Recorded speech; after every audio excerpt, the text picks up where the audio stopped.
وأشهد أن لا إله إلا الله وحده لا شريك له وأشهد أن محمدا عبده ورسوله لا نبي ولا رسول بعده اللهم صل وسلم وبارك على نبينا وحبيبنا محمد وعلى آله وصحبه ومن سار على نهجه إلى يوم الدين أما بعد. Ikhwatal iman, para pemirsa Al-Iman TV dan para pendengar Radio Suara Al-Iman dan media-media sunnah lainnya yang ikut menyiarkan kajian ini, semoga semuanya dalam keadaan sehat walafiat, amin ya rabbal alamin. Ikhwatal iman yang dirahmati oleh Allah Subhanahu wa taala, pada kesempatan yang baik ini kita melanjutkan kajian kitab Syama'ilin Nabi, dan insyaallah pada kesempatan ini adalah pertemuan yang ke-7 ya. Seingat saya ini adalah pertemuan yang ke-7. Dan kita akan ya ke-6 yang ke-7 sekarang ini. Ya, dan insyaallah materi yang akan kita pelajari adalah bab ma jaa fi sya'ri Rasulillah sallallahu alaihi wasallam. Ya, bab tentang rambut Rasulullah sallallahu alaihi wasallam. Ya, benar ya. Ini adalah bab yang ke-7. Bab ma jaa fi sya'ri Rasulillah sallallahu alaihi wasallam, bab tentang sifat rambut Rasulullah sallallahu alaihi wasallam. Jadi kita akan membahas secara khusus tentang rambutnya Nabi Muhammad sallallahu alaihi wasallam, dan ini merupakan bagian secara khusus dari sifat fisik Rasulullah sallallahu alaihi wasallam. Banyak hadis yang berbicara tentang rambut Rasulullah sallallahu alaihi wasallam. Mari kita baca hadis berikut ini. Qala al-muallif al-Imam At-Tirmidzi rahimahullah rahmatan wasi'ah, haddatsana Ali ibn Hujr qal akhbarana Ismail ibn Ibrahim an Humaid an Anas bin Malik qala. Dari Anas bin Malik, beliau berkata, Anas bin Malik ini adalah khadimin Nabi sallallahu alaihi wasallam, pelayan kecil Rasulullah sallallahu alaihi wasallam. Jadi Rasulullah itu memiliki pelayan bocah kecil namanya Anas bin Malik. Anas bin Malik ini menyertai Rasulullah baik safar maupun mukim, sering menyertai Nabi, sering bergaul sama Nabi dan meladeni, membantu apa yang menjadi kebutuhan Nabi, mengambilkan air wudu dan juga mengerjakan apa yang diperintah oleh Rasulullah sallallahu alaihi wasallam. Sehingga tidak heran kalau Anas bin Malik ini bercerita kepada kita tentang sifat rambut Rasulullah. Karena Anas bin Malik dekat dengan Nabi, sering melihat Nabi, kemana-mana bareng Nabi, sehingga hafal Anas bin Malik ini tentang sifat Rasulullah SAW, baik sifat jasadiyah maupun sifat akhlakiyah. Taib, Anas bin Malik radhiyallahu anhu berkata, kana sya'ru Rasulillah sallallahu alaihi wasallam ila nisfi udhunaihi. Rasulullah sallallahu alaihi wasallam, rambut beliau dahulu itu sampai pertengahan kedua telinga beliau. Ya, pertengahan kedua telinga beliau.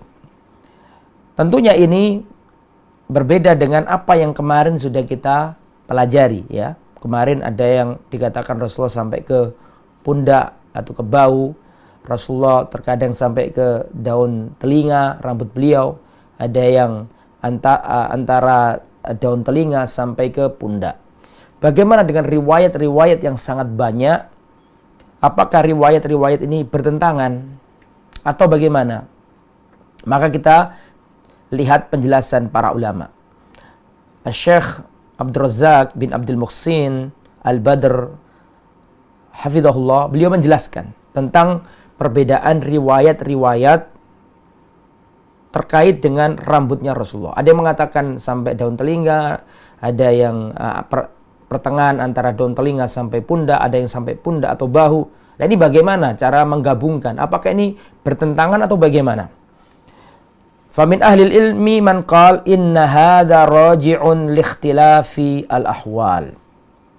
Hal ini kembali kepada perbedaan keadaan Nabi. Karena rambut itu bukan mandek, ya, rambut itu bisa panjang dan bisa dipendekkan. Sehingga riwayat-riwayat yang banyak yang menjelaskan tentang rambutnya Rasulullah itu bukan kontradiktif, bukan, atau bukan bertentangan, tidak, tetapi sesuai dengan keadaan perawi, atau ketika perawi melihat Nabi itu yang dilihat. Kadang Nabi dilihat sahabat sampai ke bahu, kadang sahabat meriwayatkan sampai antara daun telinga sampai bahu. Itu sesuai dengan kondisi Nabi yang dilihat oleh sahabat. Dan Nabi tidak rambutnya panjang terus, juga tidak. Ya, kadang pendek, kadang seperti itu. Sehingga inna hadza raji'un liikhtilafil ahwal. Sehingga hal ini dikembalikan ke perbedaan keadaan Nabi. Faman ra'a an-nabiy sallallahu alaihi wasallam wa qad tala sya'ruhu ila an balaghal katif wasafahu bi annahu jummah. Barang siapa yang melihat Nabi sedangkan pada waktu itu kondisi rambutnya Nabi panjang, maka perawi atau orang yang melihat Nabi mengatakan bahwa rambutnya Nabi itu panjang sampai ke pundak atau sampai ke bahu. Dan barang siapa melihat Rasulullah SAW rambutnya pendek, ya berarti pada waktu itu Rasulullah sedang berambut pendek. Jadi ini bukan perselisihan, tetapi ya bisa ini bisa itu, tergantung keadaan Nabi. Walihada qala al-Imam Ibnu Katsir rahimahullah fil Bidayah wan Nihayah. Maka dari itulah Imam Ibnu Katsir dalam kitabnya Al-Bidayah wan Nihayah menjelaskan tentang riwayat-riwayat yang banyak yang berbeda-beda tentang sifat rambutnya Rasulullah. Apakah ini bertentangan apa tidak? Maka Al-Imam Ibnu Katsir menjelaskan, la munafah bainal halain fa inna sya'ra taratan yatul wa taratan yuqassar minhu fa kullun haka bihasabi ma ra'a. Jadi tidak ada perbedaan pendapat atau tidak bertentangan dua keadaan tersebut. Ada riwayat yang mengatakan Rasulullah sampai rambutnya beliau sampai ke rambutnya beliau ini sampai ke daun telinga. Ada yang mengatakan sampai menyapu pundak. Ada yang mengatakan antara bahu atau pundak dengan daun telinga. Nah, ini tidak ada pertentangan sebenarnya. Kenapa? Kata Imam Ibnu Katsir, fa inna sya'ra taratan yatul. Karena rambut itu kadang panjang dan kadang pendek, dan rambut itu bisa dipendekkan. Fakulun haka bihasabi ma ra'a. Maka para sahabat itu melihat Nabi sesuai yang ia lihat. Bagi yang mengatakan rambutnya Nabi sampai ke bahu atau pundak, berarti ya kebetulan pada waktu itu rambutnya Nabi panjang. Dan barang siapa di antara sahabat yang meriwayatkan bahwa Nabi rambutnya ya sampai ke daun telinga, ya berarti sebatas apa yang ia ketahui, yang pada waktu ia lihat. Sehingga ini tidak ada perbedaan, tetapi itu menunjukkan keadaan Nabi kadang ini kadang itu. Itu ikhwatal iman yang dirahmati oleh Allah. Selanjutnya kita baca hadis berikut ini. Haddatsana Hannad ibn Sariyi qal akhbarana Abdurrahman bin Abi Zinad an Hisham bin Urwah an abihi an Aisyah, dari Aisyah radhiyallahu taala anha qalat, Aisyah berkata, kuntu aghtasilu ana wa Rasulullah sallallahu alaihi wasallam min ina'in wahid. Kuntu aghtasilu ana wa Rasuluhu sallallahu alaihi wasallam min ina'in wahid. Dahulu aku mandi bersama Rasulullah dari satu bejana. Jadi Rasulullah dan Aisyah pernah mandi bareng, ya. Wa kana lahu sya'run fawqal jummah wa dunal wafrah. Dan dulu rambutnya Nabi pada waktu itu fawqal jummah, di atas jummah. Jadi begini ya, mohon maaf ini perlu diterangkan. Orang Arab itu tentang rambut itu ada beberapa kategori. Ini tolong dicatat agar tidak bingung. Kategori rambut yang sampai ke daun telinga, rambut ini kalau di sisiri sampai ke daun telinga, rambut yang seperti ini itu namanya wafroh. Rambut yang seperti itu namanya wafroh. Saya ulangi, jadi orang Arab itu mengkategorikan panjangnya rambut itu ada 3. Ya, kurang lebih seperti itu. Yang pertama wafroh. Wafroh itu rambut yang sampai daun telinga. Itu namanya wafroh. Adapun rambut yang panjang sampai menyentuh atau menyapu pundak atau bahu, itu namanya jummah. Itu namanya apa? Al-jummah.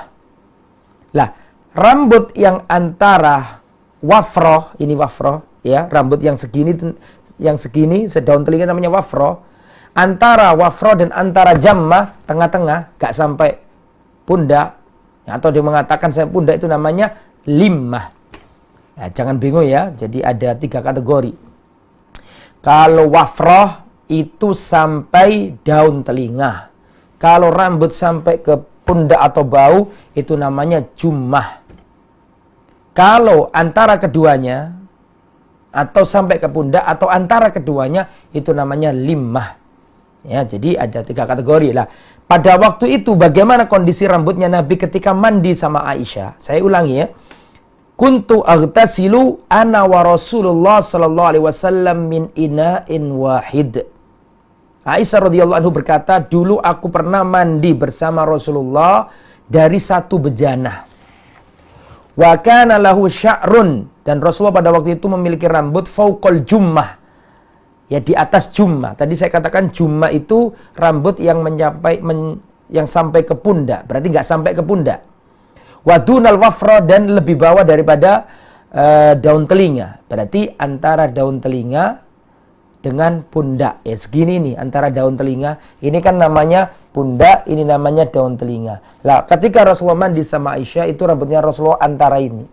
Itu namanya dalam bahasa Arabnya limmah, antara jummah dengan wafroh. Semoga tidak bingung ya.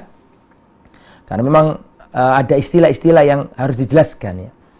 Jadi Aisyah radhiyallahu anha pernah mandi bersama Rasulullah dari satu bejana, dan pada waktu itu Rasulullah memiliki rambut ya di atas pundak. Begitu maksudnya.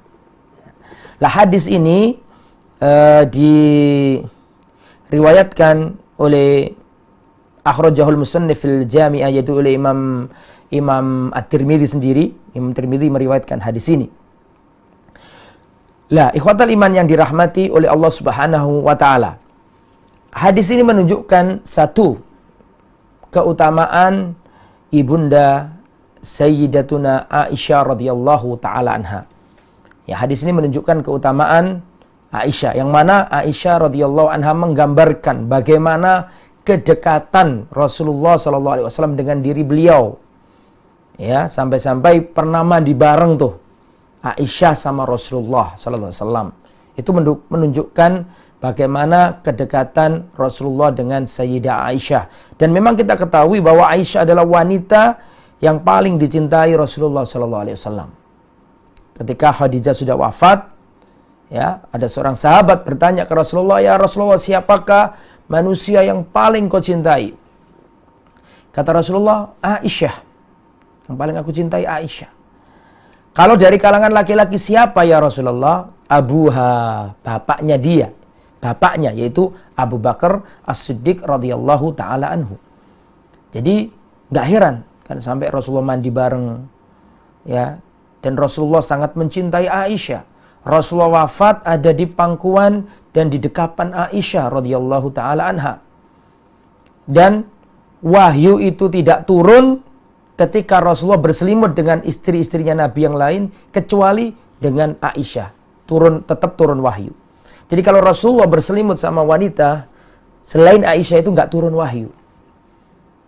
Tapi kalau sama Aisyah bisa turun wahyu meskipun sedang berselimut bersama Aisyah. Itu menunjukkan keutamaan Aisyah. Sampai-sampai para sahabat Nabi itu kalau memberi hadiah itu ditunggu Rasulullah ada di rumahnya Aisyah dulu. Jadi para sahabat tuh kalau mau memberi hadiah kepada Rasulullah itu ditunggu dulu ketika Rasulullah ada pada giliran Aisyah. Sekiranya para sahabat ingin memberikan hadiah, ternyata Rasulullah ada di rumahnya Hafsah, ditahan dulu. Kalau sekiranya Rasulullah ada di rumahnya Ummu Salamah atau di rumahnya Zainab atau di rumah istri-istri Nabi yang lain, para sahabat ditahan dulu. Hadiahnya itu tidak dikasihkan. Tapi kalau Rasulullah sudah di rumahnya Aisyah radhiyallahu anha, para sahabat datang memberikan hadiah itu. Hal ini membuat cemburu istri Nabi yang lain. Di antaranya Zainab binti Jahash, di antaranya juga adalah Ummu Salamah. Ummu Salamah cemburu, dan Ummu Salamah yang cantik orangnya. Ummu Salamah cemburu. Maka Ummu Salamah minta tolong kepada Fatimah. Ya, minta tolong ke Fatimah putri Rasulullah, wahai Fatimah tolong sampaikan ke Rasulullah ya agar para sahabat itu kalau memberi hadiah jangan selalu ketika Rasulullah di rumahnya Aisyah. Bukankah istri-istri Nabi yang lain juga ingin melihat bagaimana hadiah tersebut? Maka Aisyah datang ke Rasulullah, maka Fatimah datang ke Rasulullah ya menjadi jembatan atau ya mediator antara para istri dengan Rasulullah SAW. Maka disampaikan, ya wahai ayahanda, sungguhnya istri-istrimu yang lain mengeluhkan tentang bintu Siddiq, tentang Aisyah.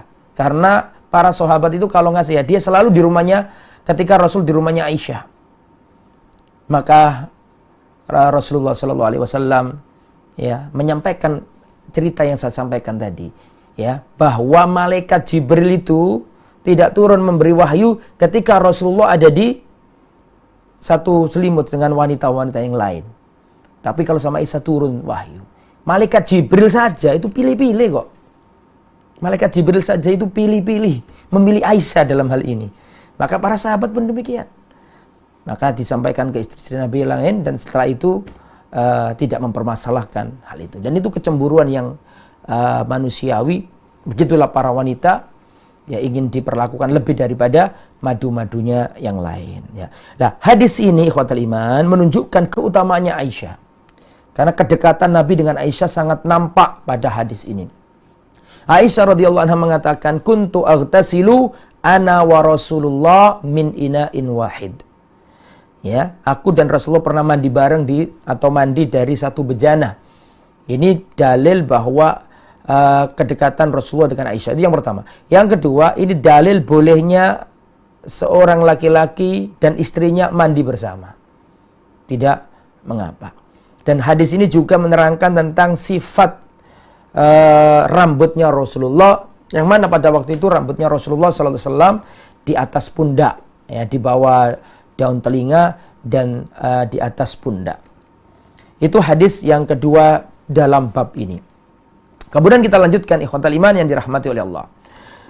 Haddatsana Ahmad ibn Mani' qal haddatsana Abu Qatan qal haddatsana Syu'bah an Abi Ishaq anil Barra' ibn Azib qala kana Rasulullah sallallahu alaihi wasallam marbu'an, dari Al-Barra' bin Azib.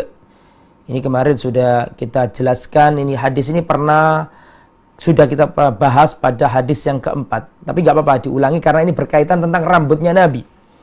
Karena Rasulullah sallallahu alaihi wasallam marbu'an. Rasulullah sallallahu alaihi wasallam itu orangnya marbu'. Marbu'an itu diterangkan laisa bitawilin wa laisa biqasirin. Jadi Rasulullah itu bukan orang yang tinggi menjulang, wala biqasirin, tapi Rasulullah juga enggak pendek. Rasulullah itu tengah-tengah antara tinggi dengan pendek, tetapi lebih dekat ke tinggi daripada ke pendek. Semoga bisa dipahami. Itu Rasulullah SAW. Jadi Rasulullah itu proporsional, tidak tinggi, tidak pendek, tapi lebih mendekati ke tinggi. Ya. Ba'ida ma bainal mankibain. Rasulullah itu proporsional badannya, bidang. Antara bau yang satu dan bau yang lain itu berjauhan. Artinya bidang gagah Rasulullah. Wa kana jummatuhu tadribu syahmata udhunaihi. Dan dahulu rambutnya Rasulullah sallallahu alaihi wasallam itu menyapu, ya, menyentuh menyentuh daun telinga beliau, gitu ya.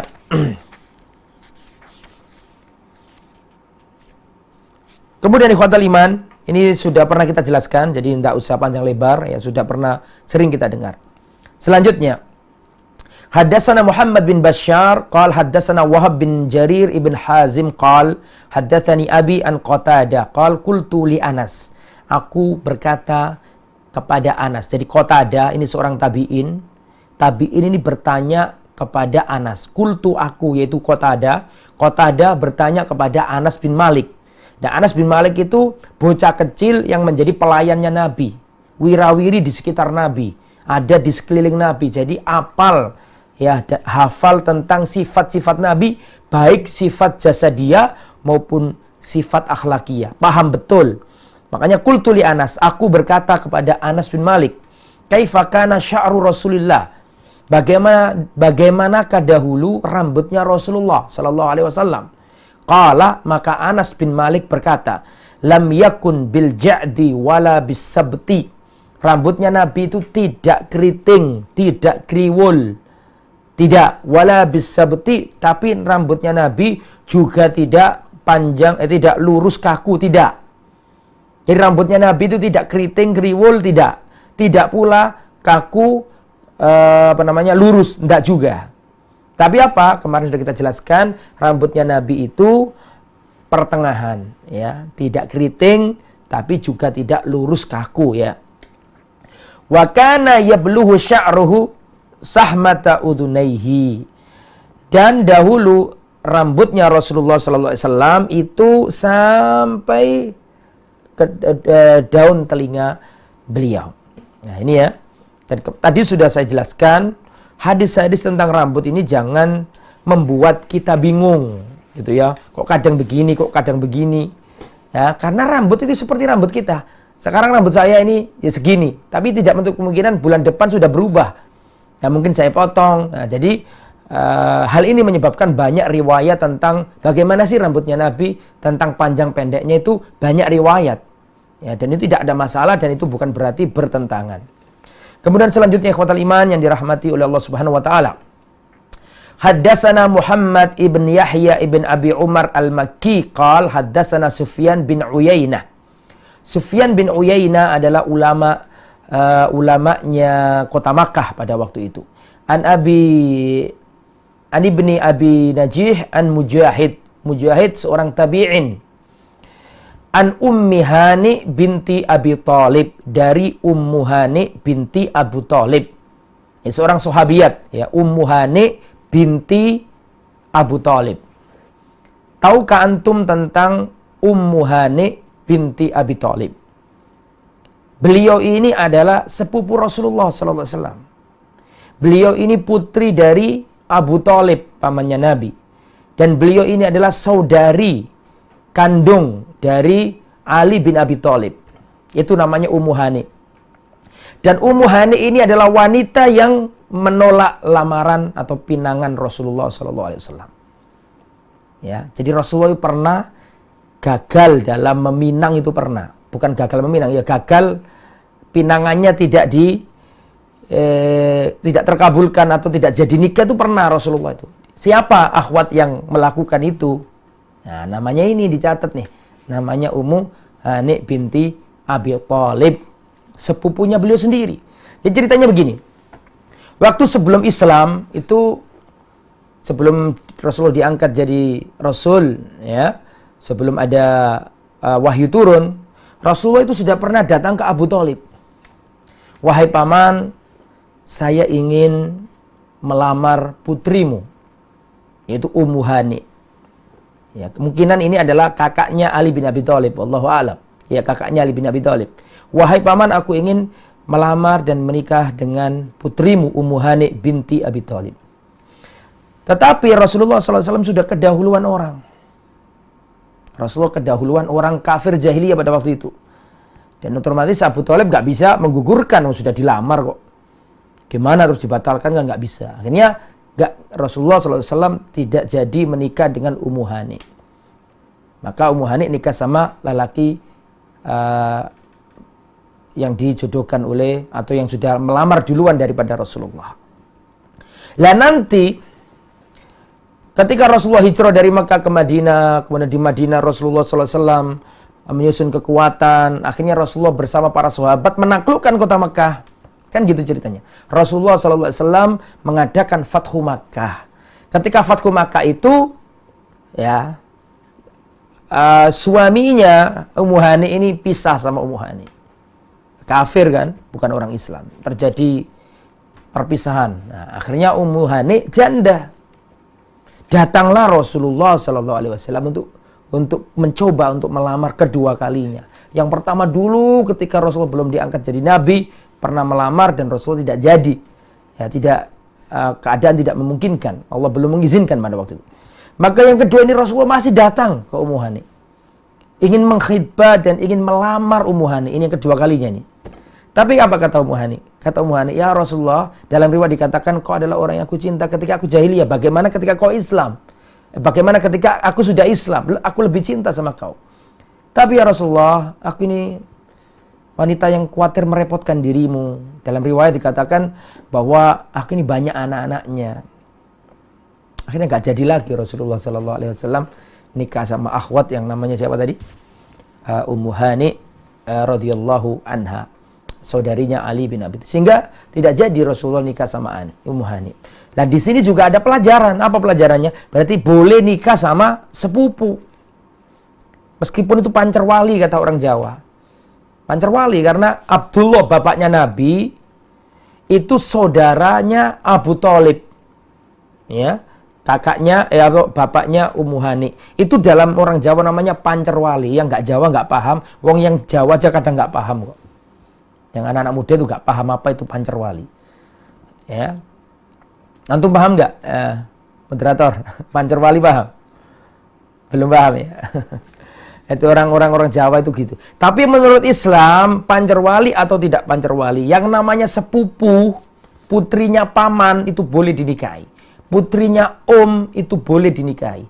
Dengan dalil banyak di antara ini. Rasulullah ingin menikah sama Ummu Hani meskipun tidak terlaksana, tapi Rasulullah ingin menikahinya. Jadi tidak mengapa ya. Nah, kembali ke materi. An Ummi Hani binti Abi Thalib, dari Ummu Hani binti Abi Thalib, beliau berkata, qadima Rasulullah sallallahu alaihi wasallam Makkah qadmatan walahu arba'u ghadair. Dahulu Rasulullah sallallahu alaihi wasallam datang ke kota Makkah, maksudnya itu Fathu Makkah, walahu arba'u ghadair. Dan aku melihat, kata beliau, rambutnya Rasulullah itu ada 4 ikatan. Ya, Rasulullah SAW memiliki 4 ikatan pada waktu itu.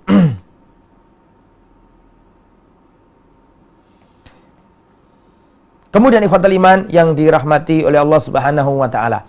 Berikutnya, jadi begini, kata Imam Ibnu Qayyim Al-Jauziyah rahimahullah, Imam Ibnu Qayyim Al-Jauziyah mengatakan, kana sallallahu alaihi wasallam kana yastadil sya'ruhu. Dulu Rasulullah itu membiarkan rambutnya itu menjuntai, dibiarkan jatuh begitu aja. Tsumma faraqahu, kemudian ganti. Setelah itu Rasulullah memisah. Kalau dahulu biasa aja dikebelakangkan terus dibiarkan jatuh begitu. Terus setelah itu Rasulullah memisah rambutnya. Rasulullah memisah menjadi 2 bagian. Nanti diterangkan hal ini sesudahnya nanti kapan Rasulullah itu membiarkan apa adanya dan kapan Rasulullah itu menjadikan rambutnya jadi 2. Itu nanti ada pembahasannya pada hadis berikutnya, kita akan membaca nanti. Taib, berikutnya ikhwatal iman, haddatsana Suwaid ibn Nasr qal haddatsana Abdullah bin Mubarak an Ma'mar an Thabit al-Bunani an Anas ibn Malik radhiyallahu anhu. Jadi Anas bin Malik ini banyak meriwayatkan tentang sifat fisik Rasulullah karena dekat ya sama beliau sallallahu alaihi wasallam. Qala Anas an Anas bin Malik anna sya'ra Rasulillah kana ila ansafi udunaihi. Sesungguhnya rambutnya Rasulullah SAW sampai pertengahan kedua telinga beliau. Ini sudah kita jelaskan tadi ya. Jadi tidak perlu kita panjang lebar untuk menjelaskannya lagi. Nah, ini hadis yang saya maksud tadi, perhatikan.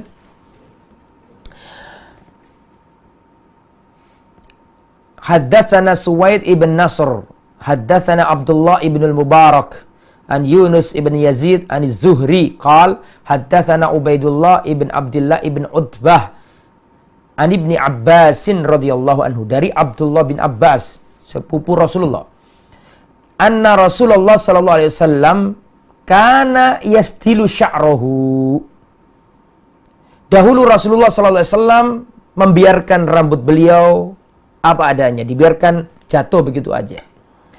Wa kanal musyrikuna yafrikuna ru'usahum, sedangkan orang kafir Quraisy pada waktu itu, orang-orang musyrik itu memisah rambut kepalanya jadi dua. Ada ke kanan, ada ke kiri. Itu orang musyrikun pada waktu itu seperti itu. Nah, sedangkan orang ahli kitab, orang Romawi pada waktu itu, orang Nasrani, Yahudi Nasrani atau ahli kitab pada waktu itu yasdiluna ru'usahum. Yasdiluna itu artinya membiarkan rambutnya ke belakang menjuntai begitu aja. Nggak usah dipiak kata orang Jawa, dipiak jadi dua, ndak. Dibiarkan begitu aja. Itu ahli kitab seperti itu. Jadi Rasulullah pada waktu itu kan ada kultur ahli kitab, ada kultur kafir Quraisy. Ya, seperti itu. Nah, ahli kitab ya negeri Syam. Nah, ahli kitab dulu itu orang-orangnya kan lebih dekat ke Islam karena mereka pernah punya kitab samawi. Akan tapi kan diselewengkan. Tapi tidak menutup kemungkinan ada sisa-sisa kebenaran di situ. Nah, orang ahli kitab pada waktu itu rambutnya dibiarkan ke belakang menjuntai begitu aja. Tidak dipiak, atau orang Jawa tidak dikasihkan jalannya semut atau jalannya apa? Jalannya apa istilahnya itu? Jalannya kutu kan gitu ya. Enggak, tapi orang ahli kitab zaman dulu itu rambutnya panjang dan dibiarkan menjuntai ke belakang, tidak dipiak seperti ini. Apa adanya gitu aja dibiarkan. Lah, orang kafir jahiliyah enggak. Orang kafir jahiliyah dipisah jadi dua, ke kanan dan ke kiri. Nah, dulu itu seperti itu. Wa kana yuhibbu muwafaqata ahli kitab, dan Rasulullah lebih senang mencocoki ahli kitab pada waktu itu ya daripada kafir jahiliyah gitu. Fi ma lam yu'mar bihi bisyai, selama beliau tidak diperintahkan sesuatu dalam masalah ini. Jadi nggak ada perintah tentang rambut dari Allah. Allah tidak memerintahkan rambut model A, Allah tidak memerintahkan rambut model B. Tapi pada waktu itu Rasulullah melihat rambutnya ahli kitab itu dibiarkan menjuntai gitu aja. Ya, tapi kalau orang kafir jahiliyah pada waktu itu dijadikan dua rambutnya. Ada bagian kanan, bagian kiri. Nah, karena nggak ada perintah apa-apa tentang rambut, maka Rasulullah melihat fenomena ini. Fenomena yang ada di ahli kitab, fenomena yang ada di kafir Quraisy. Maka Rasulullah SAW lebih senang mencocoki ahli kitab pada waktu itu. Sehingga Rasulullah pun melakukan seperti yang dilakukan ahli kitab. Ya, tapi nanti ketika orang-orang kafir Quraisy sudah masuk Islam, ya, sudah Fathu Makkah selesai, maka Rasulullah pun akhirnya memisah rambutnya jadi dua, kanan dan kiri, karena orang kafir Quraisy sudah masuk Islam dan tidak mengapa Rasulullah melakukan itu. Nah, di sini ikhwatal iman yang dirahmati oleh Allah Subhanahu wa taala, bagaimana Rasulullah SAW berupaya ya menyelisih orang musyrik meskipun dalam hal rambut. Nah, kita pun demikian, jangan niru-niru orang barat, rambutnya di apa ini? Ininya ditipisin begitu ya. Atau ininya digundul, ininya dibiarkan jambul begini. Nah, itu tidak boleh. Pertama itu qaza, mengambil sebagian, membiarkan sebagian. Padahal kata Rasulullah SAW, kalau ngambil semua, diratakan, jangan, dan kalau dibiarkan semua. Jangan di sini ditipisi, sini banyak.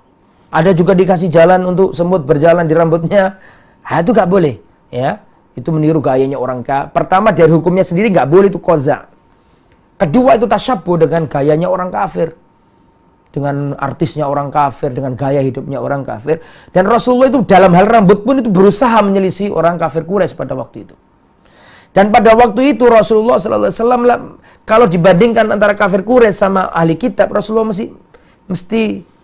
masih lebih memilih ahli kitab dalam penampilan tadi. Itu banyak dalil tentang hal itu. Di antaranya ketika terjadi peperangan antara Romawi dan Persia. Ghulibatir Rum fi adnal ard, bangsa Romawi dikalahkan bangsa Persia di negeri yang terendah. Jadi dulu itu Romawi Persia suka berantem. Romawi sama Persia, Romawi di barat, Persia ada di timur, suka perang. Ya, terus bertahun-tahun, ratusan tahun perang terus itu. Lah, ketika terjadi peperangan antara Romawi yang mereka mempunyai agama ahli kitab, yang memiliki Injil, orang Romawi punya Injil pada waktu itu, sedangkan orang Persia mereka adalah agama pagan, menyembah dewa-dewa, menyembah api. Lah, orang kafir Quraisy pada waktu itu lebih condong kepada Persia. Orang kafir Quraisy ingin orang Persia yang menang perang. Maka Rasul sama sahabat berharap yang menang perang itu bukan Persia, tapi orang Romawi, karena Romawi itu ahli kitab. Ya masih ada sisa-sisa kebenaran, masih lebih dekat dengan Islam daripada orang-orang Persia yang mereka mempunyai agama pagan, penyembah dewa-dewa atau penyembah api dan seterusnya. Seperti ini gitu loh ya. Nah, ini juga dalil bahwa hitam itu bertingkat gitu loh. Hitam itu bertingkat. Nggak boleh kita melihat penyimpangan itu dengan kacamata yang sama, itu nggak bisa. Bahkan antara musyrikin dengan orang Yahudi, dengan orang ahli kitab, itu saja Rasulullah membedakan. Allah pun membedakan. Allah pun membedakan. Misalnya makanannya ahli kitab boleh kita makan. Termasuk dalam kita dalam menyikapi saudara-saudara kita sesama Islam misalnya yang melakukan kesalahan. Nggak boleh kita gebiak-uya. Kesalahan itu bertingkat. Kalau kesalahannya fatal ya jangan diperlakukan dengan kasar yang berlebihan. Maaf, kalau kesalahannya fatal maka boleh kita perlakukan dengan tegas, dengan menjelaskan perkara ini dengan tegas, tidak ada samar. Tapi ada saudara kita yang dia itu baik akhlaknya, dia bermanhaj salaf, keliru dalam hal-hal tertentu, maka cara menyikapinya pun beda. Karena hitam itu bertingkat, ada hitam legam, ada hitam yang tidak legam. Seperti ini loh. Rasulullah dihadapkan di antara kekafiran tuh. Rasulullah masih condong ke ahli kitab kalau dibandingkan dengan ahli orang-orang musyrik. Begitu juga kita menyikapi orang yang salah. Gak bisa kita menyikapi orang salah dari kalangan ahli bidah kita samakan dengan orang yang salah kepleset dari kalangan ahli sunnah. Gak boleh kita terapkan cara yang sama. Dolim kita. Menyamakan sesuatu yang berbeda itu kedoliman. Ini beda.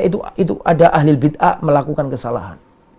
Ada saudara kita sesama ahli sunnah, selama salafiyun, dia melakukan kesalahan. Ya karena manusia gak maksum. Terpleset langkahnya dalam memahami sesuatu. Maka nggak boleh kita, cara muamalah kita kepada ahli bidah yang melakukan kesalahan, kita samakan ketika melihat saudara kita sama ahli sunnah yang salah dalam beberapa hal. Ini harus dibedakan, ya, harus dengan penyayang, dengan kasih sayang, dengan lemah lembut, dengan hikmah, ya, tidak boleh dibedakan. Seperti cara Rasulullah memperlakukan orang ahli kitab dengan orang Nasrani, beda perlakuan. Ya begitu ya, wallahu a'lam bishawab. Nah, kemudian ikhwatal iman yang dirahmati oleh Allah Subhanahu wa taala. Jadi itu cerita tentang rambut ya. Dulu orang ahli kitab itu rambutnya dibiarkan menjuntai ke belakang atau ke samping, dibiarkan begitu aja. Itu orang ahli kitab seperti itu. Lah orang kafir Quraisy itu rambutnya dipiak kata orang Jawa ya, dibelah jadi dua. Ke kanan dan ke kiri. Kalau ahli kitab enggak.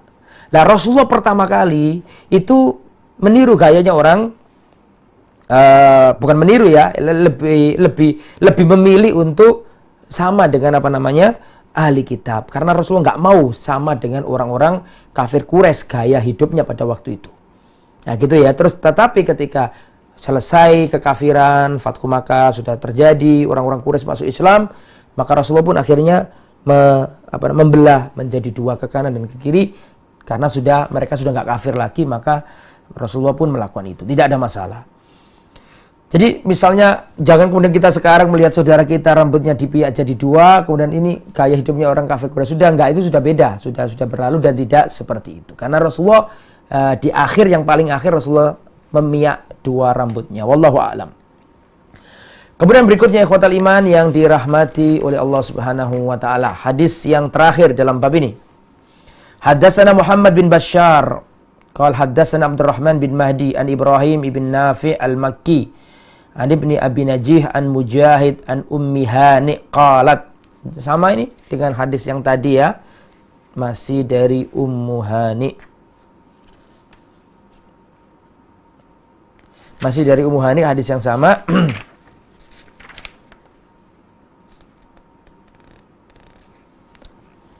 Baik, saya bacakan. Haddatsana Muhammad bin Bashar qal haddatsana Abdurrahman bin Mahdi an Ibrahim bin Nafi al-Makki an Abi Najih an Mujahid an Ummi Hani qalat Ra'aitu Rasulullah dhafa'ir arba'. Saya melihat Rasulullah sallallahu alaihi wasallam memiliki rambut beliau, maksudnya memiliki 4 ikatan atau 4 jalinan.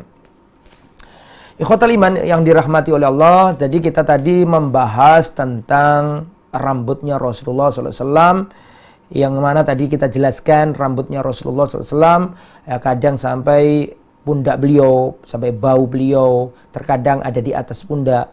Ya, Rasulullah berambut panjang dahulu, kadang Rasulullah memendekkannya, dan seterusnya. Lantas ada pertanyaan sekarang. Kalau ada riwayat-riwayat yang menunjukkan bahwa rambutnya Rasulullah SAW itu panjang, bahkan sampai ke pundak atau ke bahu, maka apakah memanjangkan rambut saat ini sampai ke bahu itu sunnah apa tidak? Kalau ada orang sekarang rambutnya panjang, ketika ditanya kenapa rambut sampean kok panjang? Ini semua rambutnya sudah pendek-pendek, rapi-rapi, kenapa kok panjang? Terus orang itu mengatakan, karena saya membaca, mendengar bahwa rambutnya Rasulullah SAW itu panjang sampai ke bahu. Nah ini bagaimana kita menjawabnya? Ini sudah pernah ditanyakan ke Fadilatul Syekh Al-Utsaimin rahimahullah. Al-Imam Al-Utsaimin pernah ditanya tentang hal ini. Su'ila Syekh Muhammad bin Shalih Al-Utsaimin rahimahullah an italati sya'ri ra'si ya wa tawfirihi hal huwa minas sunnah amla. Al-Imam Al-Utsaimin rahimahullah pernah ditanya tentang rambut panjang atau memanjangkan rambut dan membiarkannya menjuntai panjang. Apakah ini termasuk sunnah atau tidak? Faqala, maka Al-Imam Al-Utsaimin berkata, al-jawabu la laisa minas sunnah. Tidak, memanjangkan rambut itu bukan sunnah. Li'anna Nabiya sallallahu alaihi wasallam ittakhadahu haitsu innan nas fi dzalikal waqt yattakhidunahu. Adapun Rasulullah melakukan hal itu, rambutnya panjang, karena kebiasaan masyarakat pada waktu itu melakukan itu. Walihada lamma ra'a sabiyan ya halaqa ba'dha ra'sihi qal, maka dari itulah Rasulullah ketika melihat seorang bocah kecil, maka Rasulullah mengatakan gundullah semuanya atau ambil semuanya, watruhu kullahu, atau tinggalkan semuanya. Walau kana sya'ru mimma yanbi ittikhadhu laqala abki, seandainya rambut panjang itu adalah sunnah, niscaya Rasulullah mengatakan biarkan rambutnya panjang. Tapi Rasulullah nggak mengatakan biarkan rambutnya bocah ini panjang. Tapi yang Rasulullah katakan kalau ambil semuanya, kalau meninggalkan semuanya. Jangan koza, jangan sebagian diambil, sebagian dibiarkan. Nah, itu yang nggak boleh. Ya. Nah, perkataan Nabi kalau mau ngambil ambil semua, kalau mau tinggalkan semua. Jangan dipetak-petak, jangan dikoza. Nah, ini dalil bahwa rambut panjang itu bukan sunnah. Sekiranya rambut panjang itu sunnah, niscaya Nabi mengatakan biarkan, jangan dipotong rambutnya. Itu bisa dipahami ya. Jadi seperti itu. Wa ala hadza fa naqulu ittikhadhu sya'ri laisa minas sunnah. Maka dari itu kami mengatakan ya, memanjangkan rambut laisa minas sunnah, itu bukan sunnah. Walakin idza kana an-nasu ya'taduna dzalika faf'al. Tetapi kalau manusia di sekelilingmu itu terbiasa dengan rambut panjang, lakukan. Wa illa, jika mereka tidak terbiasa dengan rambut panjang, faf'al ma ya'taduhun nas atau ma ya'tadun nas. Naam. Maka kerjakan apa yang menjadi kebiasaan. Ya, menjadi kebiasaan manusia. Ya'taduhun nas, biar kerjakan apa yang menjadi adat kebiasaan manusia. Li'anna sunnata qad takunu sunnatan bi ainiha wa qad takunu sunnatan bi jinsiha. Karena sunnah itu bisa jadi sunnah karena zatnya atau bisa jadi karena jenisnya. Jadi ikhwatal iman yang dirahmati oleh Allah, menurut Al-Imam Al-Utsaimin, orang yang ingin berambut panjang dengan dalil ini sunnah, maka beliau berpendapat tidak seperti itu. Karena Rasulullah dulu memanjangkan rambut itu karena memang adatnya manusia itu membiarkan pada waktu itu. Dan Al-Imam Al-Utsaimin juga mengatakan bahwa para ulama kita, beliau mengatakan para ulama-ulama kita besar seperti disebutkan dengan beliau Syekh Abdurrahman bin Sa'di, gurunya Syekh Utsaimin, Abdurrahman As-Sa'di, kemudian Syekh bin Baz dan masayikh lainnya Syekh Muhammad bin Ibrahim, dan mereka adalah kibar ulama la yatakhiduna sya'ra, mereka tidak memanjangkan rambut. Li'annahum la yarawna anna hadha sunnah. Karena beliau-beliau yang imam-imam itu tidak menganggap itu sebagai sunnah. Wa nahnu na'lam annahum law ra'a anna hadha sunnah lakanu min asyaddin nasi taharriyan littiba'i sunnah. Seandainya mereka itu menganggap memanjangkan rambut itu sunnah, niscaya mereka adalah orang yang paling kuat dalam berusaha beritibak kepada sunnah. Fassawabu, maka yang benar adalah annahu taba'un li'adatin nas. Masalah rambut ini disesuaikan dengan adat kebiasaan manusia. In kunta fi makanin ya'tadun nasu fihi ittikhadus sya'ri fattakhidhu. Kalau ente atau Anda hidup di lingkungan masyarakat yang biasa rambut panjang, silakan rambut panjang. Wa illa, tapi kalau masyarakatmu rambut tidak panjang, maka jangan dipanjangkan. Nah, itu ya. Ini disebutkan oleh Syekh Abdul Razak dalam kitabnya Syarah Syama'ilun Nabi Liqa' Bab Al-Maftuh ya safha 22 ya. Adapun Syarah Syama'il Nabi dalam halaman 58 ya. Jadi demikian, rambut panjang menurut beliau bukan sunnah. Wallahu a'lam bishawab. Sampai di sini perjumpaan kita, mudah-mudahan apa yang disampaikan bermanfaat. Besok akan saya terangkan tentang bab bagaimana Rasulullah merawat rambutnya. Kalau tadi bab rambut. Nah, besok insya Allah pertemuan yang ke-8, pertemuan yang ke-8 kita akan membahas bagaimana Rasulullah merawat rambutnya. Apakah dulu Rasulullah itu meminyaki rambutnya? Bagaimana cara Rasulullah menyisiri rambutnya? Apakah Rasulullah pernah disisiri rambutnya oleh istri-istrinya? Dan bagaimana caranya? Bagaimana Rasulullah memperlakukan rambutnya? Nah, itu insya Allah besok akan kita jelaskan pada hari Rabu. Insya Allah pada jam yang sama, yaitu pada pukul 20 waktu Indonesia Barat. Insya Allah.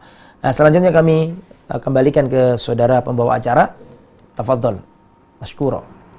Baiklah, jazakumullah khairan atas materi yang disampaikan Ustadz. Semoga kami dan para pendengar maupun para pemirsa di rumah dapat memahaminya dan bisa berguna untuk kehidupan sehari. Baiklah, di sini kita masuk ke dalam sesi yang kedua, Ustaz. Dan bagi Anda yang ingin bertanya jawab seputar materi dapat menghubungi kami di nomor 0313710210 ataupun melalui pesan singkat atau WhatsApp di nomor 0873 04 846. Nah, baiklah Ustaz, nampaknya ada satu penelpon. Di sini akan kita angkat terlebih dahulu. Halo. Halo. Halo, assalamualaikum warahmatullahi wabarakatuh. Waalaikumsalam. Bismillahirrahmanirrahim. Assalamualaikum warahmatullahi wabarakatuh, Ustaz. Assalamualaikum. Saya kula Bapak Jo saking Surabaya. Badhe tangglet ngeten Ustaz. Apa itu? Masalah rambut itu kan zamannya Nabi kan, mungkin Rasulullah sendiri kan kalau perubahan kan 1 helai 2 helai. Kalau sekarang umur 40 masih muda, itu kadang 50 sebelum tidak sama dengan Rasulullah yang maksum dicintai Allah, itu sudah perubahan. Bahkan Rasulullah pernah menyuruh sahabatnya untuk menyemir rambut karena untuk perang, untuk dan macam sebagainya. Kalau zaman sekarang ya Ustaz, kalau sudah mendekati umur sudah tua, menyemir rambut itu selain hitam bagaimana? Soalnya semir hitam biasanya kan untuk kewibawaan, untuk bekerja, untuk pergaulan itu, atau kalau sudah perubahan penuh itu dibiarkan saja. Terus belum dijelaskan sing nomor kali ini kumisnya Rasulullah itu selalu digerik atau bagaimana Ustaz? Sing nomor 3 setunggal menit sedikit, tolong diceritakan keturunan ke atas mulai Bani Hasim, Abdul Manaf sampai Abdullah bin Munthalib, kakeknya Rasulullah Abdul Munthalib itu Ustaz. Mau dicari mulai Bani Hasim sampai kakeknya Nabi Muhammad SAW sampai Abdullah itu bapaknya Nabi Muhammad. Matur suwun barakallahu fikum, jazakallahu khairan katsira. Matur suwun. Assalamualaikum warahmatullahi wabarakatuh. Assalamualaikum. Baiklah Ustaz, kami insyaallah langsung lempar Ustaz. Tafadhol. Ya. pertanyaan dari Bapak Jo. Masya Allah, beliau ini selalu aktif ya di acara kita. Yang pertama tadi tentang uban. Bapak Jo, jadi besok kita insya Allah akan belajar tentang bagaimana Rasulullah menyisir rambutnya. Itu tidak panjang, pendek aja. Dan juga setelah itu ada bab, yaitu bab Maja'a fi syaibi Rasulillah. Bab tentang ubannya Rasulullah SAW. Jadi kalau membahas tentang uban, tentang jenggot, tentang itu masih ada babnya sendiri. Panjenengan sabar, insya Allah nanti akan kita jelaskan lebih detail. Tetapi tadi pertanyaannya tentang masalah apa tadi? Masalah semir rambut ya. Kita dilarang oleh Nabi untuk menyemir rambut dengan warna hitam ya. Rasulullah SAW melarang kita untuk menyemir rambut dengan warna hitam. Adapun Rasulullah sendiri itu hanya beberapa helai saja ubannya itu ya. Rasulullah sendiri. Ada hadis tapi hadis ini lemah. Rasulullah mengatakan syayyabatni Hudun wa akhawatuha. Telah membuat aku beruban surat Hud dan teman-temannya, yaitu surat-surat lain dalam Al-Qur'an. Tapi hadis ini lemah ya. Ikhwatul iman yang dirahmati oleh Allah Subhanahu wa taala. Jadi Rasulullah sallallahu alaihi wasallam melarang kita untuk menyemir rambut kita dengan semir warna hitam. Tapi boleh dengan semir lain yang tidak berwarna hitam. Ada hadisnya ya, kalau nanti kita akan jelaskan itu, tapi nggak apa-apa saya sampaikan di sini. Qatadah seorang tabi'in pernah bertanya kepada seorang sahabat Nabi, Anas bin Malik, hal khadaba Rasulullah sallallahu alaihi wasallam, apakah Rasulullah pernah menyemir rambutnya? Maka Anas bin Malik mengatakan, lam yablugh dzalikah, tidak sampai seperti itu. Innama kana syaiban fi sudghaihi, walakin Abu Bakar khadaba bil hinna'i wal katam. Ya, perhatikan. Rasulullah tidak sampai menyemir rambut. Karena apa? Karena hanya ada beberapa helai rambut beliau yang beruban di bagian pelipis. Di bagian pelipis. Namun Abu Bakar As-Siddiq pernah menyemir rambut ya, yang beruban, rambut beliau yang beruban dengan campuran daun pacar dan katam ya. Jadi kalau pertanyaannya apakah Rasulullah dulu menyemir rambut? Tidak, karena Rasulullah tidak banyak uban beliau tidak banyak. Tapi para sahabat menyemir. Bapaknya Abu Bakar dan yang lain pun menyemir rambut, tapi bukan dengan warna hitam. Itu ya, itu tentang uban. Adapun masalah kumis, masalah jenggot, masalah yang lain nanti insya Allah akan kita jelaskan pada waktunya. Terus pertanyaan yang lain, bagaimana ceritanya Bani Hashim? Bani Hashim itu anak keturunan Hashim. Ya, jadi harusnya Bapak bilang begini, bagaimana ceritanya Hashim? Jangan bilang bagaimana ceritanya Bani Hashim. Karena Bani Hashim ya Rasulullah itu sendiri. Rasulullah itu Bani Hashim. Ya, cucunya Rasulullah sampai sekarang ya tetap Bani Hashim, gitu ya. Jadi kalau itu dijelaskan panjang, Pak. Jadi siapa saja orang-orang yang di atas Rasulullah dari segi nasab. Muhammad SAW punya bapak namanya Abdullah. Nah, untuk ceritakan Abdullah itu panjang juga. Abdullah ini adalah anaknya siapa? Anaknya Abdul Muthalib. Abdullah ini anak yang paling ganteng, paling dicintai sama Abdul Muthalib. Abdul Muthalib itu pernah nadar, kalau sampai nanti anakku laki-laki semuanya yang ke-10 akan saya, anakku laki-laki yang ke-10 ya, kalau anaknya banyak dan yang ke-10 laki-laki akan saya sembelih. Sampai sebegitunya. Dan memang kenyataannya Abdul Muthalib itu punya anak laki-laki banyak sekali. Yang ke-10 ya kebetulan Abdullah ini, bapaknya Nabi itu yang ke-10. Sesuai dengan nadarnya, bapaknya Nabi disembelih sama kakeknya Nabi. Kalau anakku yang ke-10 laki-laki, ya anak yang laki-laki yang ke-10 akan disembelih. Setelah lahir, ternyata Abdullah ini rupawan, tampan, lucu, menyenangkan hati Abdul Muthalib. Tapi di sisi lain Abdul Muthalib sudah terlanjur nazar untuk menyembelih anaknya sendiri. Maka dalam kitab Ar-Rahiq Al-Mahtum karangan Al-Mubarakfuri rahimahullah rahmatan wasi'ah menjelaskan Abdul Muthalib ini nggak tega mau nyembelih sang anak karena sayang. Akhirnya Abdul Muthalib datang ke dukun wanita minta solusi bagaimana, sudah terlanjur nazar ini. Kata dukun wanita, sudah kamu undi saja 10 ekor unta dengan Abdullah, nama Abdullah, dan 10 ekor unta ini diundi. Ternyata keluar nama Abdullah, tetap harus disembelih gitu menurut undian jahiliyah ini. Maka katanya Abdul Muthalib, bagaimana ini Mbak Dukun, kok masih keluar namanya Abdullah? Tambah lagi 10 unta, jadi 20 unta. 20 unta sama namanya Abdullah diundi. Setelah itu keluar nama Abdullah lagi. Kata Mbak Dukun, tambah lagi jadi 30. 30 ekor unta disembelih untuk dibagikan orang banyak dengan namanya Abdullah. Telah diundi, keluar masih Abdullah. Sampai akhirnya 100 unta.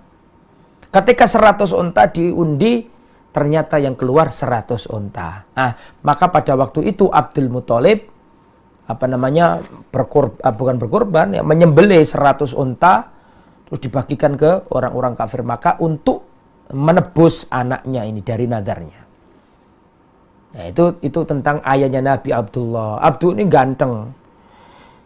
Abdullah ini dinikahkan sama Abdul Muthalib dengan wanita yang luar biasa. Bangsawan cantik namanya Aminah. Waktu baru pengantin baru, Abdullah berangkat dagang kemana? Ke Syam. Sakit di tengah jalan, mampir ke Madinah. Di Madinah ada keluarga. Karena ibunya Abdul Muthalib itu ada di Madinah. Wah, ini ceritanya panjang, jadi belajar sirah nanti ya. Ini panjang sekali kalau saya ceritakan ini ya. Nah, itu intinya seperti itu. Kemudian wafat, Abdullah wafat di Yathrib atau di Madinah. Aminah jadi janda. Rasulullah ada di kandungan sang ibu. Nah, itu ceritanya panjang. Nah, Abdul Muthalib, kakeknya Nabi, ini pun punya cerita. Abdul Muthalib ini orang yang menemukan sumur Zamzam. Sumur Zamzam itu pernah terpendam, nggak ada yang tahu tempatnya. Karena pernah terjadi banjir bandang di kota Mekah, sehingga sumur Zamzam ini terendam, nggak ada yang tahu di mana, tertimbun maksud saya, tertimbun sehingga nggak ada orang tahu posisinya. Dan Abdul Muthalib diberi mimpi sama Allah, akhirnya nemukan air Zamzam itu. Dan di zamannya Abdul Muthalib terjadi peristiwa dahsyat, yaitu tentara bergajah datang menyerbu kota Mekah. Nah, bapaknya Abdul Muthalib ini Hashim. Hashim ini orangnya dermawan. Ya, Hashim ini orangnya dermawan, suka bagi-bagi makanan kepada jemaah haji. Hashim punya bapak namanya Abdul Manaf. Lah, ini kalau diceritakan ya butuh kajian berjilid-jilid.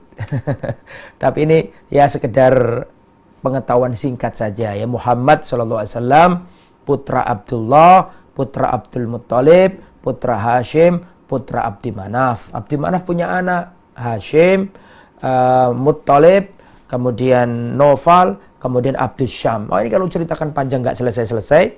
Jadi mungkin itu Pak Jo ya sekilas sajalah untuk menjawab pertanyaan. Adapun untuk secara detail, nah, itu butuh kajian khusus ya tentang kakeknya Nabi, tentang bapaknya Nabi, tentang mbah buyutnya Nabi gitu ya. Wallahu a'lam. Dan itu Pak Jo bisa panjenengan baca, ada kok ya di kitab Ar-Rahiq Al-Mahtum, sudah diterjemahkan ya, Sirah Nabawi, perjalanan hidup Rasulullah, karangan Syekh Sofiur Rahman Mubarakfuri rahimahullah rahmatan wasi'ah, ulama India ya. Dia keturunan Arab tapi beliau adalah ulama yang ada di negeri India. Bagus itu kitab itu. Ya, meskipun ya, di sana ada riwayat-riwayat yang kita harus perhatikan sanadnya, tapi secara umum bagus kitab itu. Wallahu a'lam. Dan itu di Surabaya kita kajikan di Masjid Al-Amin Semampir Pak Jo. Kalau sebelum ada pandemi COVID-19 kita kajikan rutin di Masjid Al-Amin Semampir. Insya Allah nanti kalau sudah memungkinkan akan kita mulai lagi kajiannya itu, insya Allah. Monggo silakan. Baik, jazakallahu khairan atas jawabannya Ustaz. Semoga dapat dipahami oleh Bapak penanya. Dan tampaknya ada telepon lagi yang masuk Ustaz. Akan kita angkat. Halo.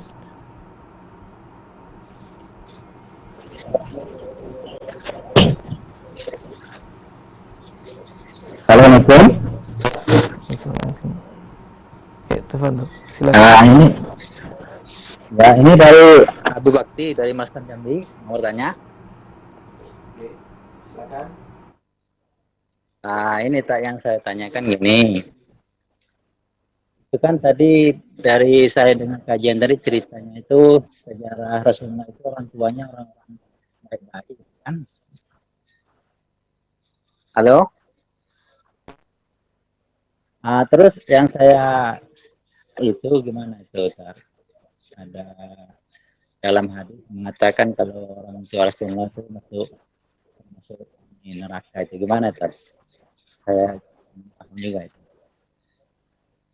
Itulah pertanyaan saya. Assalamualaikum warahmatullahi wabarakatuh.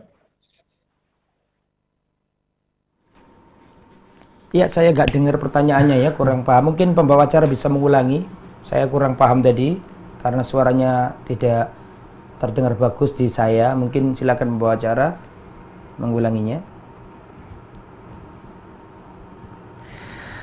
Apa Ustaz, di sini juga kurang Ya disampaikan aja ke penanya.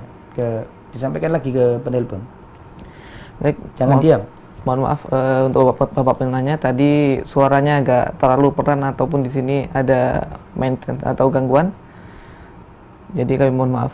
Kemudian di sini ada lagi Ustaz, ada telepon lagi. Ini dari telepon interaktif bukan WA. Silakan. Baik, kita angkat.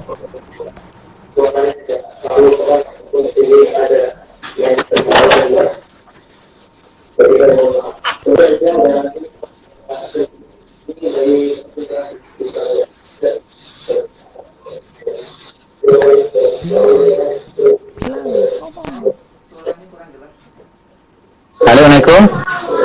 Alhamdulillah. Ini tak yang saya tanyakan, gimana itu cara mendidik anak-anak supaya menjadi anak yang soleh dan solehah? Itu saja pertanyaan saja. Kurang bejakan orang. Waalaikumsalam warahmatullahi wabarakatuh. Baik Ustaz, jadi si penanya tadi bertanya bagaimana menjadikan anak soleh dan solehah. Siap. Bagaimana menjadikan anak kita anak yang soleh dan soleha? Caranya adalah kita harus mensolehkan diri kita. Ya, kita gak mungkin berharap anak kita menjadi anak yang soleh kalau kita gak menjadi orang soleh. Jadi pertama, ikhwatal iman yang dirahmati oleh Allah, bagaimana cara kita menjadikan anak kita soleh dan soleha? Langkah yang pertama adalah solehkan dirimu. Ya, solehkan dirimu. Kalau kau jadi orang yang soleh, maka dengan kesolehanmu Allah akan menuntunmu untuk menjadikan anakmu soleh. Itu yang pertama. Kalau kita ingin menjadi anak yang ingin mempunyai anak yang soleh, mari kita solehkan diri kita. Ya Allah, aslih nafsi. Ya Allah, perbaikilah diriku. Jadikan baik diriku. Terus berdoa memperbaiki diri. Itu cara yang pertama. Yang kedua, pilihlah istri yang baik. Pilihlah istri yang benar. Kapan kita memulai pendidikan anak? Pendidikan anak itu dimulai dari mencari pasangan hidup. Jadi pendidikan anak itu tidak dimulai ketika istri hamil. Pendidikan anak itu tidak dimulai dari bayi lahiran. Lah. Pendidikan anak itu dimulai dari kita memilih pasangan hidup. Jadi kalau Anda ingin memiliki anak yang alim, anak yang menghafal Quran, maka harus punya visi, ya, punya visi mencari atau berusaha mendapatkan seorang istri yang soleha, istri yang bisa mengaji, yang bisa mengajarkan kepada anak-anak kita huruf hijaiyah, membaca Al-Quran. Itu yang nomor 2. Nomor 3, meminta kepada Allah. Berdoa, minta anak yang soleh. Rabbi habli binas solihin. Ya Allah, anugerahkanlah kepadaku habli minas solihin, anak yang soleh, anak yang dari kalangan orang-orang soleh. Rabbana hablana min azwajina wa dzurriyyatina qurrata a'yun waj'alna lil muttaqina imama. Dan doanya banyak ya masalah ini, termasuk juga doanya Nabi Zakaria. Nabi Zakaria lama nggak punya anak, sampai rambutnya beliau memutih, beruban, sampai tulang beliau itu lemah. Beliau tetap berdoa, minta anak.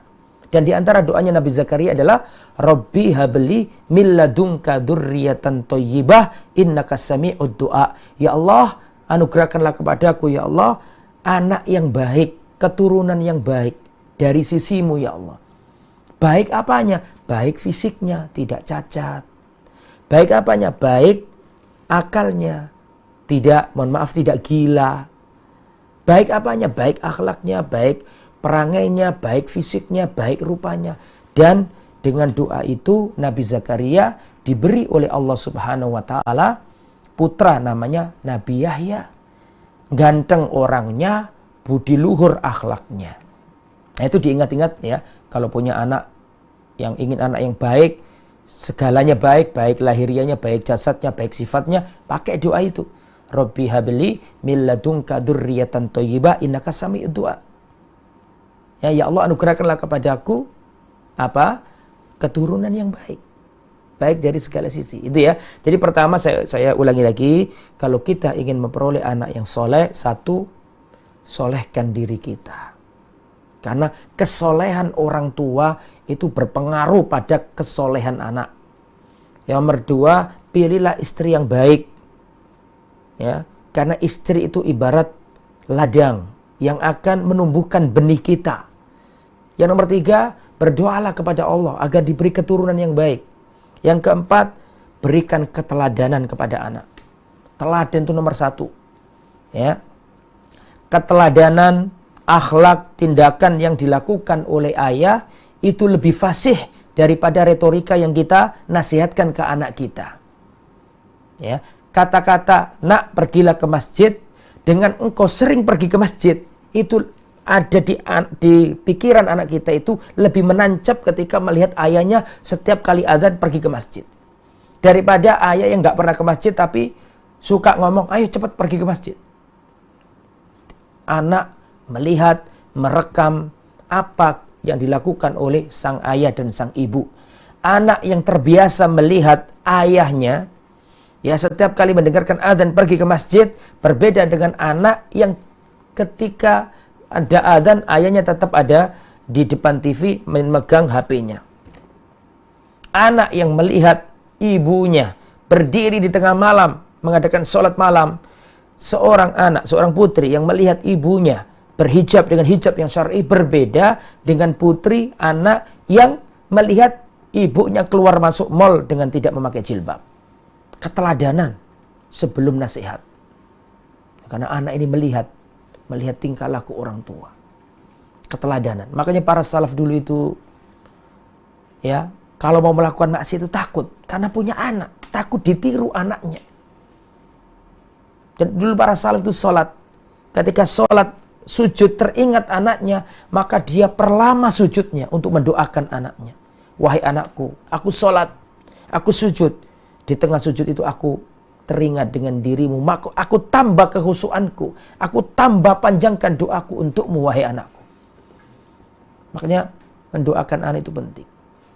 Dan nanti baktinya anak kepada kita itu sebatas cara kita merawat dan memperlakukan anak. Karena itu di antara doa yang sering kita dengar adalah Allahumma gfirli wali walidayya warhamhuma kama rabbayani shohira.